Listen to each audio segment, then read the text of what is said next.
You ever had a situation where you get really mad at somebody, maybe like your child or like a customer service representative or a friend, and you're sort of surprised by how strongly you reacted to them?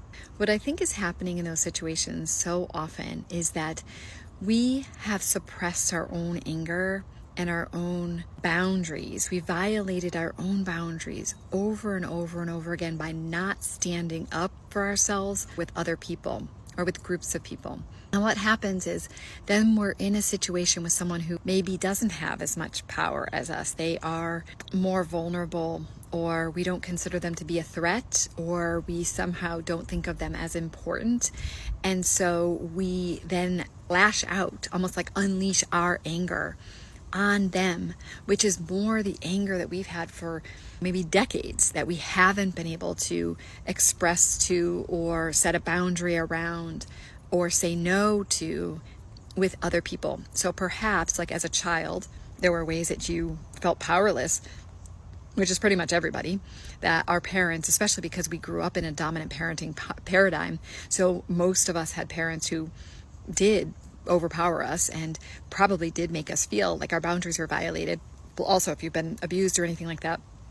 And then you never got to say no. You never got to stand up for yourself. And then, it goes on, life goes on. And then it's like a boss who never could stand up to, or maybe it's a partner, or maybe it's a sibling. It doesn't really matter. It's some people in your life where you have never felt comfortable or safe enough to be able to stand up for yourself and set your boundaries. And so what you're doing is, it's almost like you're taking it out on someone who is like under you. And I got to tell you, that's like a pattern. Like we see it. It happens all over the place that people act out their anger toward someone else because they are more powerless, or because they are less important to you, or because they are under you, meaning like in some type of hierarchy.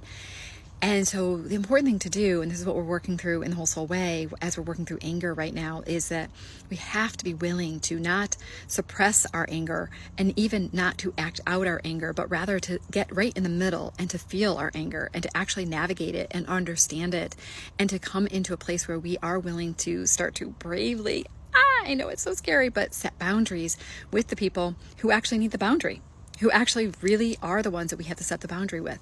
I'd love to hear more from you about what your experience is with anger, what your questions are around anger, and how you deal with anger in your own life.